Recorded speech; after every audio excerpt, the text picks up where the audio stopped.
আপনাদের সকলকে প্রীতি ও শুভেচ্ছা। এই সময় আমি আপনাদের সামনে প্রভুর বাক্য পাঠ করে শোনাব। আর সেই পবিত্র বাক্যের অংশ হলো মার্ক লিখিত সুসমাচার 10 অধ্যায় 17 থেকে 31 পদ। উপরের শিরোনামে লেখা আছে ধর্মচারণ বিষয়ে শিক্ষা। পরে তিনি বাহির হইয়া পথে যাইতেছেন, এমন সময়ে একজন দৌড়াইয়া আসিয়া তাহার সম্মুখে জানু পাতিয়া জিজ্ঞাসা করিল, হে সদ্গুরু, অনন্ত জীবনের অধিকারী হইবার জন্য আমি কি করিব? যীশু তাহাকে কহিলেন, আমাকে সৎ কেন বলিতেছ? একজন ব্যতিরেকে সৎ আর কেহ নাই, তিনি ঈশ্বর। তুমি আজ্ঞা সকল জানো, নরহত্যা করিও না, ব্যভিচার করিও না, চুরি করিও না, মিথ্যা সাক্ষ্য দিও না, প্রবঞ্চনা করিও না, তোমার পিতামাতাকে সমাদর করো। সেই ব্যক্তি তাহাকে কহিল, হে গুরু, বাল্যকাল অবধি এই সকল পালন করিয়া আসিতেছি। যীশু তাহার প্রতি দৃষ্টিপাত করিয়া তাহাকে ভালোবাসিলেন এবং কহিলেন, এক বিষয়ে তোমার ত্রুটি আছে, যাও, তোমার যাহা কিছু আছে বিক্রয় করো আর দরিদ্রদিগকে দান করো, তাহাতে স্বর্গে ধন পাইবে, আর আইসো আমার পশ্চাৎগামী হও। এই কথায় সে বিষণ্ণ হইল, দুঃখিত হইয়া চলিয়া গেল, কারণ তাহার বিস্তর সম্পত্তি ছিল। তখন যীশু চারিদিকে দৃষ্টিপাত করিয়া আপন শিষ্যদিগকে কহিলেন, যাহাদের ধন আছে তাহাদের পক্ষে ঈশ্বরের রাজ্যে প্রবেশ করা কেমন দুষ্কর। তাহার কথায় শিষ্যেরা চমৎকৃত হইলেন। কিন্তু যীশু পুনর্বার তাহাদিগকে কহিলেন, বৎসগণ, যাহারা ধনে নির্ভর করে ঈশ্বরের রাজ্যে প্রবেশ করা তাহাদের পক্ষে কেমন দুষ্কর। ঈশ্বরের রাজ্যে ধনবানের প্রবেশ করা অপেক্ষা বরং সূচের ছিদ্র দিয়া উতের যাওয়া সহজ। তখন তাহারা অতিশয় আশ্চর্য মনে করিলেন, কহিলেন, তবে কাহার পরিত্রাণ হইতে পারে? যীশু তাহাদের প্রতি দৃষ্টি করিয়া কহিলেন, ইহা মনুষ্যের অসাধ্য বটে, কিন্তু ঈশ্বরের অসাধ্য নয়, কারণ ঈশ্বরের সকলই সাধ্য। তখন পিতর তাহাকে বলিতে লাগিলেন, দেখুন, আমরা সমস্তই পরিত্যাগ করিয়া আপনার পশ্চাৎগামী হইয়াছি। যীশু বলিলেন, আমি তোমাদের সত্য কহিতেছি, এমন কেহ নাই যে আমার নিমিত্ত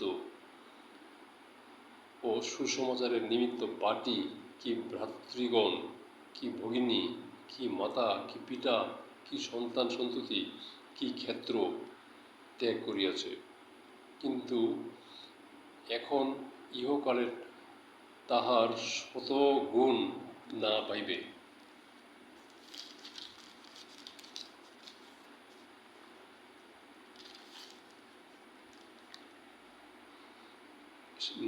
সে বাটি, ভ্রাতা, ভগিনী, মাতা, সন্তান ও ক্ষেত্র, তাড়নার সহিত এই সকল পাইবে এবং আগামী যুগে অনন্ত জীবন পাইবে। কিন্তু যাহারা প্রথম, এমন অনেক লোক শেষে পড়িবে, এবং যাহারা শেষের, তাহারা প্রথম হইবে। পবিত্র বাক্যের পাঠ এখানে সমাপ্ত। ঈশ্বর আমাদের সকলকে আশীর্বাদ দান করুন। আমি যে অংশটুকু পাঠ করেছি এটা নিয়ে কিছু আমি চিন্তা করতে চাই আপনাদের সাথে। এখানে আজকের যে পাঠের মূল বিষয়, এটা আমরা দেখতে পাই, এটা আসলে স্বর্গরাজ্যে প্রবেশ করার বিষয়ে বলা হয়েছে। এখানে একজন লোক প্রভু যীশু খ্রিস্টের কাছে এসে নতজানু হয়ে তাকে প্রশ্ন করেছিল, কি করলে স্বর্গের রাজ্যে স্থান পাবে বা স্বর্গে যেতে পারবে, সেটা প্রশ্ন করেছিল। কিন্তু প্রভু যীশু খ্রিস্ট তাকে বলেছিল কি করতে হবে, ঈশ্বরের আজ্ঞা তুমি পালন করো।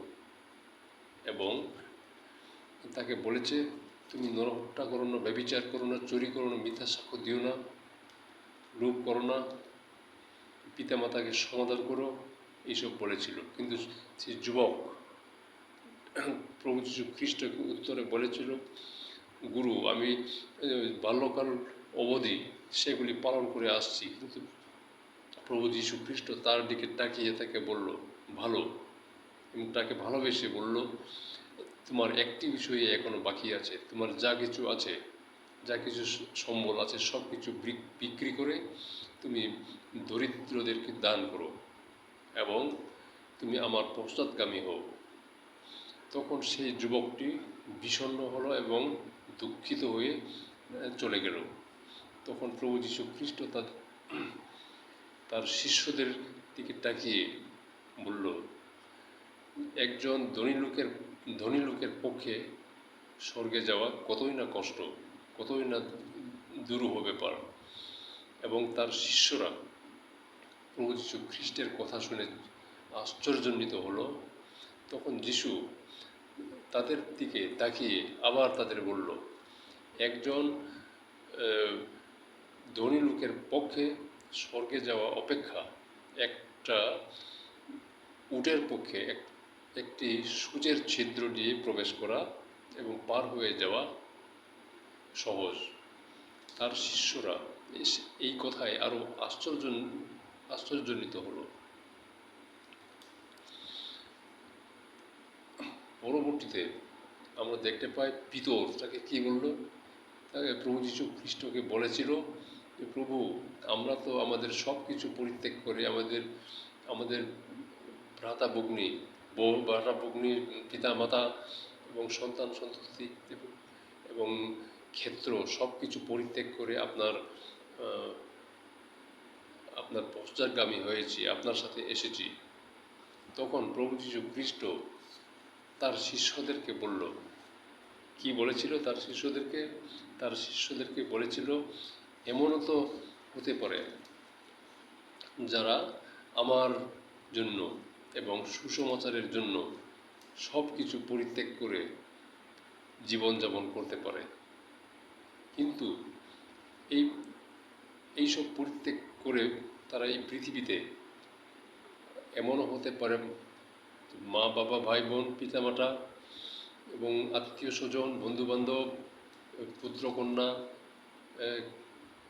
তাদেরকে পাবে না এবং বরং তারা যাতনা লাভ করবে, কিন্তু পরবর্তীতে তারা অনন্ত জীবন লাভ করবে। এবং এমনও হতে পারে যারা প্রথম তারা শেষে যাবে এবং যারা শেষ তারাই প্রথম হবে। পবিত্র বাইবেলের এই অংশের আলোকে আমরা দেখতে পাই, আসলে আমরা সবাই অনন্ত জীবন লাভের জন্য আমরা স্বর্গ পাওয়ার জন্য আমরা অনেকেই আকাঙ্ক্ষা লাভ করি। এবং কিন্তু প্রভু যীশু খ্রিস্ট এখানে স্পষ্ট বলেছেন, ধনীদের পক্ষে বা যারা ধনের প্রতি আসক্ত তাদের পক্ষে অনন্ত জীবন লাভ করা খুবই কঠিন, দুরূহ ব্যাপার। কিন্তু আমরা কি করব? আমরা জগতে আমরা কি ধন ত্যাগ করে আমরা কি ঈশ্বরের কাছে চলে যাব? ধনের প্রতি আসক্ত যারা আমরা কি স্বর্গ লাভ করে পারবো না? তাহলে আমাদের কি হবে? কিন্তু এখানে স্পষ্টই বলা হচ্ছে, ধনাসক্তের কথা বলা হয়েছে, আমাদের ধনাসক্ত ত্যাগ করতে হবে। অর্থাৎ এই ধনের প্রতি আসক্ত হয়ে আমরা যদি ঈশ্বরের রাজ্য এবং প্রভু যীশু খ্রিস্টের যে আদেশ সেগুলি ভুলে যাই, ধনের প্রতি আসক্ত হয়ে আমরা ঈশ্বরকে ভুলে যাই, ঈশ্বরকে আরাধনা করতে ভুলে যাই,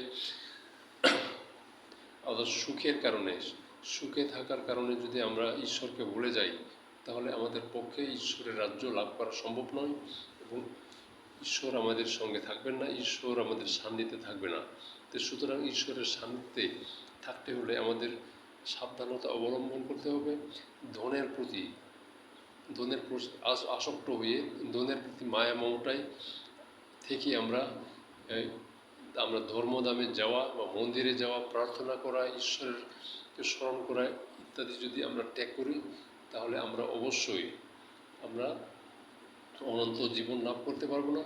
অর্থাৎ আমরা ইহজগতের অধীনে থাকবো, ইহজগতের প্রতি আমাদের আসক্ত থাকবে, ঈশ্বরকে আমরা ভুলে যাব, ঈশ্বরের সান্নিধ্য লাভ করতে পারবো না, ঈশ্বরের আশীর্বাদ লাভ করতে পারবো না। সুতরাং আমাদের সকলের ধনাসক্ত যেন ঈশ্বরের প্রতি ভক্তি, ঈশ্বরের প্রতি ভালোবাসা, ঈশ্বরকে আরাধনা, সে সমস্ত যেন আমাদেরকে